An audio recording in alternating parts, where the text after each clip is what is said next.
This week on Erotic Awakening, collaborative questions for better sex and kink, food, kink event, avoiding impact play. Welcome to Erotic Awakening, an exploration of all things erotic. If you are offended by adult topics or prohibited by law, we recommend you stop listening right now. We want to thank our latest patron supporter, Susie Q. Head over to patreon.com/Erotic Awakening today to get your bonus content and support the show. Hi, Dawn.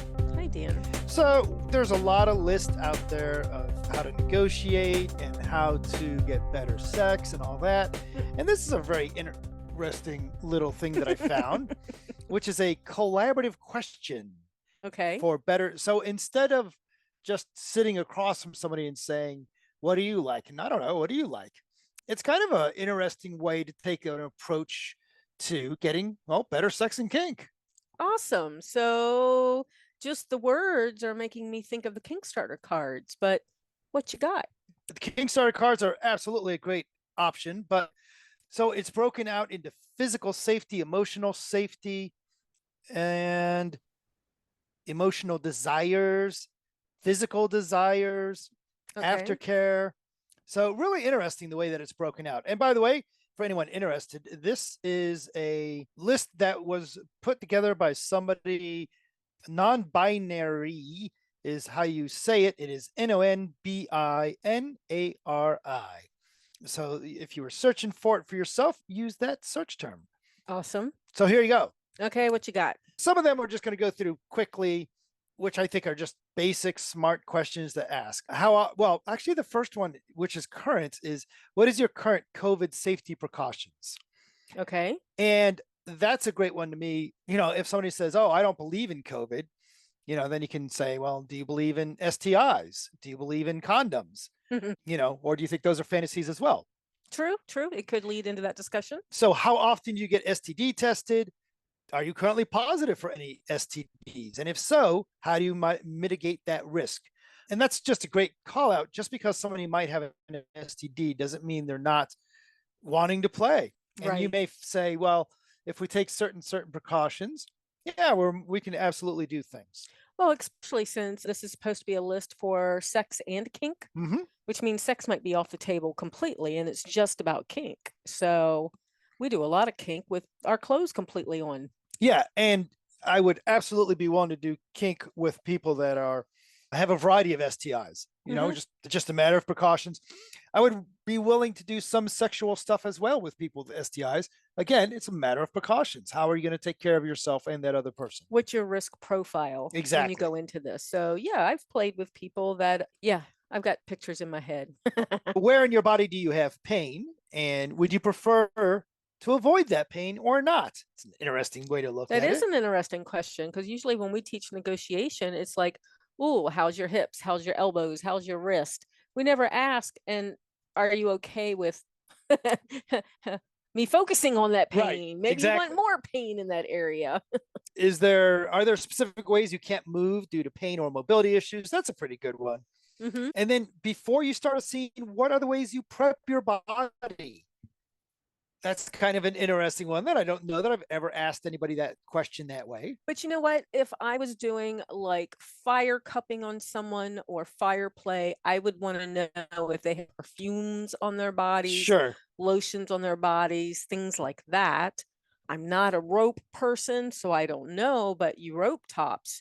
Do you have your rope bottoms prepared by maybe limbering up or doing some flexing or, things like that? So that is an interesting question. Yeah. And then there's one prep your body question that specifically applies to one of my partners. Turn on the AC. Right. Not a fan of the heat at all. Do you know the risks involved in the type of kink and sex you are engaged in, and how do you mitigate those risks? That's a little brainy. That's a little thought, but it's a good thought, good thinking thought. Good thinking one. So, and these are good questions to consider putting in your negotiation list of questions. Sure. Right? Are you familiar with the stoplight system for safe words? What does yellow mean for you? I really like that because it, instead of what I would normally say is, what safe words do you use? I like the fact we're going to skip that whole conversation. We're going right to, we're using red, yellow, green. Absolutely. Because the avocado just isn't going to do it for me. No, I don't even know of anybody that uses safe words that are not red, yellow, green, I hear 'em. because do you? Yes, absolutely. I literally had somebody I was talking to not too long ago whose avocado was their safe word. And I thought that was interesting. Yeah, I just don't know that I can program my brain like that. So, I mean, red is stop, yellow is check in, but I always tell people what they mean to me, because it Mhm. could mean something slightly different to someone else. But if public dungeons are using the stoplight system, I just feel like it's so much easier if everybody sticks with that so that we're already programmed for that when we go to events. Absolutely. Absolutely. Though I did watch season 4 of The Boys last night, Okay. and a safe word was supposed to be used, but the person that was supposed to use it was pretending to be the person that knew it. And Okay. he could not figure out what the safe word was and got into a situation where he needed that safe word. So he was guessing tarantula, spider, all kinds of shit. Another reason for the stoplight system, I guess. Exactly. I was surprised he never said red, red. Yeah. So we go into the second section here is emotional safety. And this gets a little bit deeper. Okay. The first one, bodies can hold lots of trauma and discomfort. Are there places you specifically don't like to be touched? See, I disagree with that question Mm-hmm. because just using the word trauma brings up the trauma. Mm-hmm. I am perfectly okay with saying, or someone asking me, is there a place on your body that you do not want me to touch? Just by you speaking that question out loud, I had a hiccup. I completely agree with you because you use the word trauma, the mind's going to start thinking My about, mind went yes, straight to that. And I had a talk with my sister earlier today.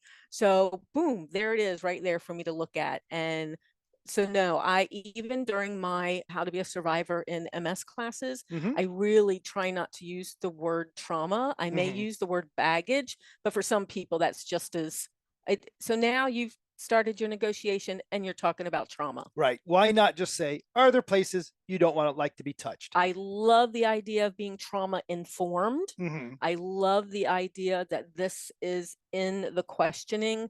I don't agree with using, the word trauma.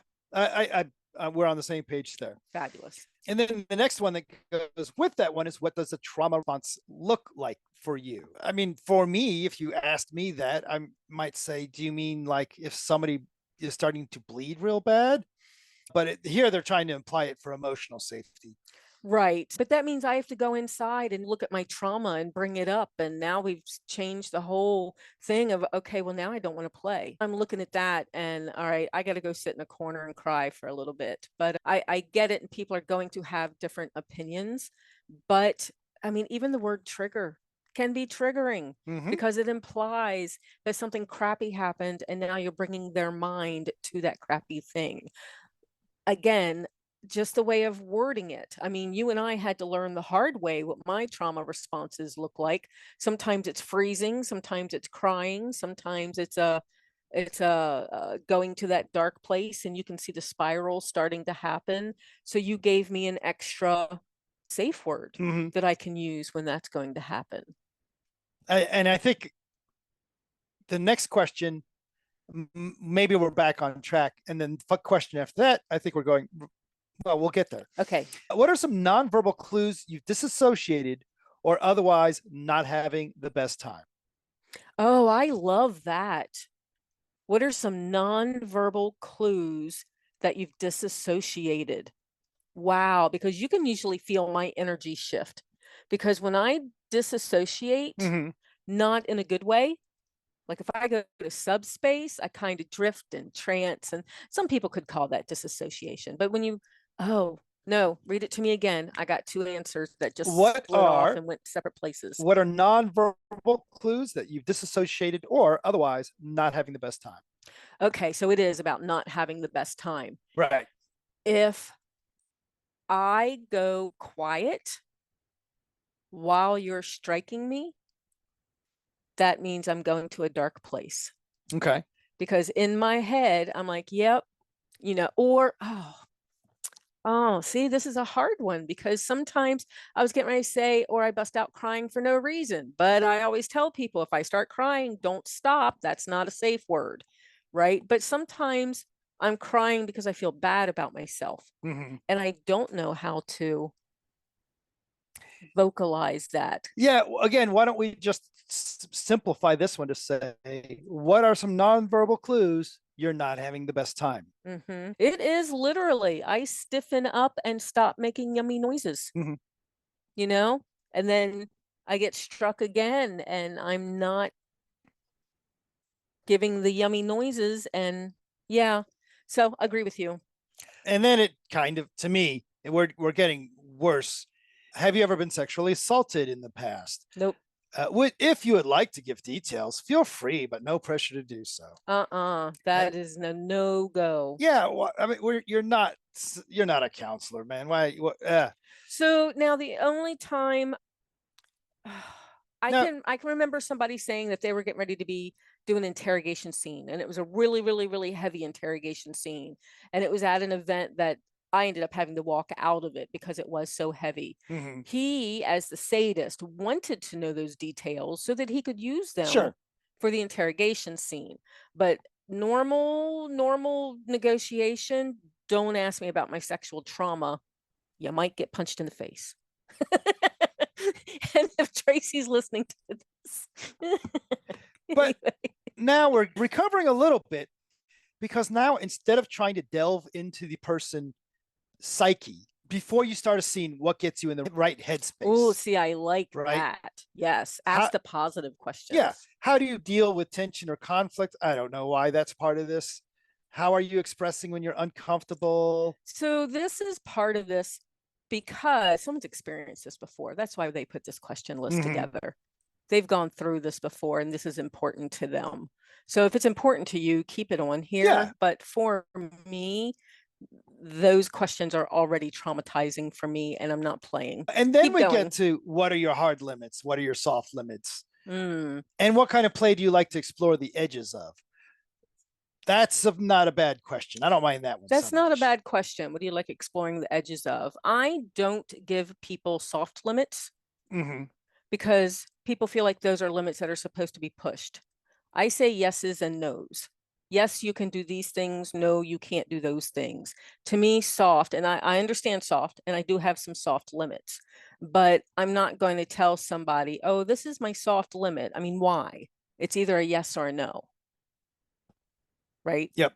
I mean, other people have other, if someone gave you a soft limit, wouldn't you feel like you could try to tap into that? Or would you even try to tap into that unless they definitely said this is a yes? Now, if we're talking about a pickup place scene, then if it's a hard limit or a soft limit, it's simply a limit. A limit, right. The only reason I'm curious about soft limits is if it's a long-term relationship. Yeah. And it's something that you've identified. But how's that different? How's a soft limit different than exploring the edges of something? That's a great call out. Okay, let's say your soft limit is anal play. But you're interested in exploring the edges of anal play would mean, so the soft limit, I would avoid your butt altogether. Playing the edges would mean I might put my finger right up to your anus and give it a little push, not in, just a little push. And it's like, oh, you like that, don't you? You want to feel that in you, don't you? Maybe next time I'll let you have it. Okay, I could see that. But it becomes you're right. It is a very flexible, right? Somebody might suggest, hey, whoa, that was a soft limit for me, anal play. And I say, well, I didn't do it. I did the edges thing. Right? So yeah, that's kind of tricky, man. That'll get you in trouble. So I feel like it's either a limit or it's not. Yeah, keep it simple. And sometimes my limits change with who I play with. Right? So then we get into emotional desire section. What adjectives would you use to describe the kind of sex or kink you want to have? Why do you want to have sex? What drew you to kink? What kinks are you hoping to explore? Are there specific words or pet names you enjoy or find hot? See, and that's one that we recognize. That should have been way up in the emotional safety to say, what do you not like? Right. Words you like, words you don't like. So, we've always got the story about how you had an ex that loved being called a slut, a whore, things like that. And then one day you used bitch, and that just did not go well. And here, I'm just about done with this list. Are there secondary sexual places you like to be touched, such as chest, neck, back of knees, ass, anus? Well, why are you describing those as secondary sexual places? Right? That just, I find it should be, do you have erogenous zones that you like to play with? Because me, ass, I mean, do they mean butt cheeks or do they mean asshole? No, they've got anus.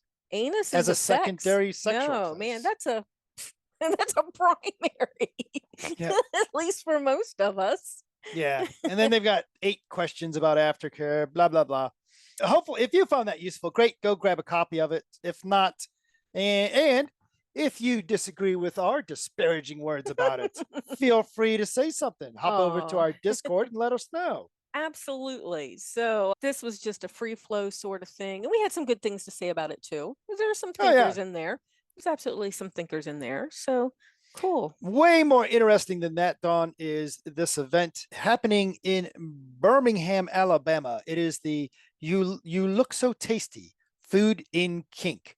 It's starting in 9 days. So if you're in Burlington, Alabama, the description is some folks like to sip chocolate out of a navel. Some folks throw tomatoes at a chained victim. Some are aroused by slurping oysters. It's all about food.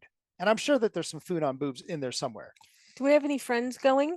I would love to see how it turns out. Well, we had a friend reach out and tell me about this event. Okay. So we can find out from them. Awesome. Anything else, Dawn? So on that list? Oh, actually, there's a lot of other things, but some of the things we don't talk about on the podcast. Well, that is true. You have to come to an event where we're at in person. The first place we're going, I'm going to elongate this just a little bit. Okay. So the first place we're going is Ohio. We'll be in Cleveland this weekend. If you guys get and listen to the podcast when it comes out, we'll be in Cleveland. And I think we're teaching like 6 different classes over 2 days and vending. So we will be in Ohio. Next is Chicago. Dan, you're looking at pictures instead of helping me with the state names. So, Kansas City, Arizona ×3 so far, and Minnesota.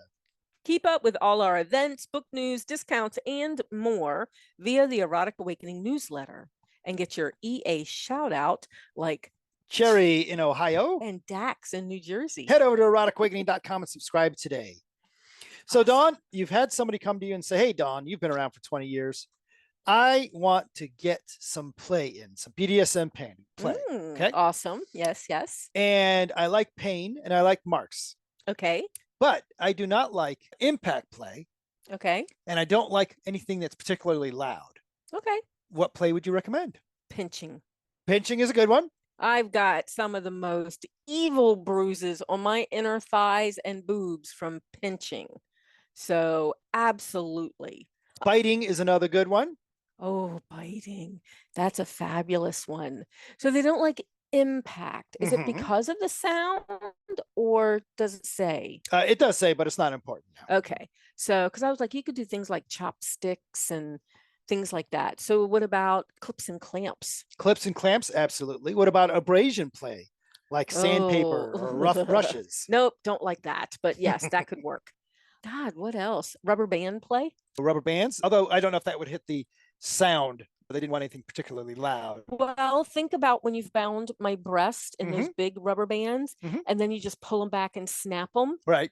There's not a lot of sound. So I don't know if she wants like, or they, I don't even know who it is, if they don't want sounds because of like kids in the house or whatever. So rubber bands, that's when we used rubber bands.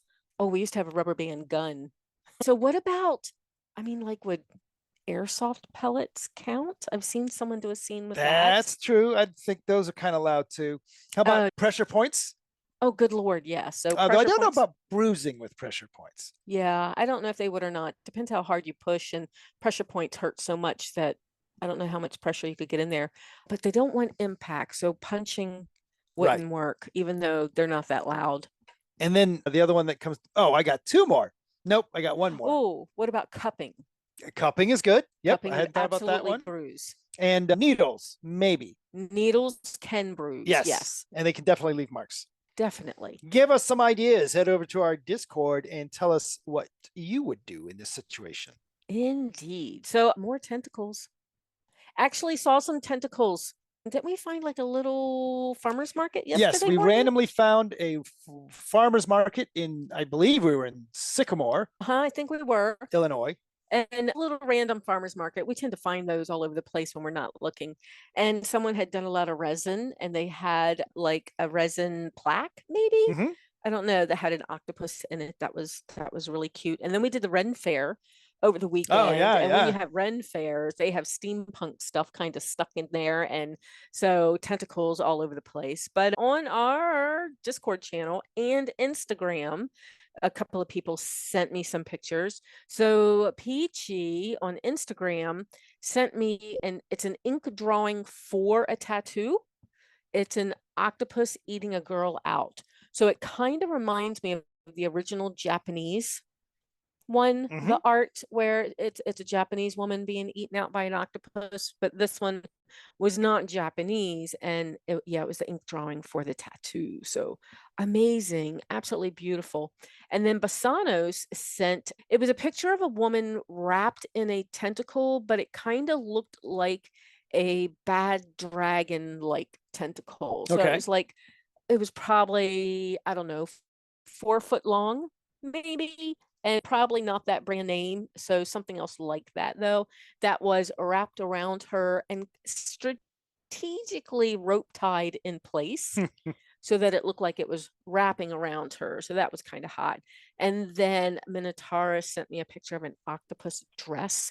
Did you see that? He didn't send it right to me. I mean, it goes to our Discord channel in the patron section that's not safe for work. But look at this dress. Oh my gosh. Isn't that beautiful? It's like black, and then the octopus is black and gold, and that's kind of neat. That's pretty cool. Did you know? Wait, scroll up. Who's that girl? That's the one with the tentacle. See? Oh, I didn't see the tentacle there. Yeah. Okay, very so cool. she's in bondage and with the pink tentacle. So that's kind of cute. On The Boys, there is a character called The Deep, and he has like gills and stuff like that. He's in trouble with PETA right now because he has an octopus girlfriend. And it showed the octopus between his legs going to town on him. All right, then. You just keep watching The Boys. I'm liking it. I am liking it. So, oh my goodness. Be a part of the Erotic Awakening Podcast community. You can support us on Patreon and get early access to the podcast, a free version of the audiobook Polyamory Toolkit, free ebooks, discounts on the monthly Zoom classes, member-only discount access, and more.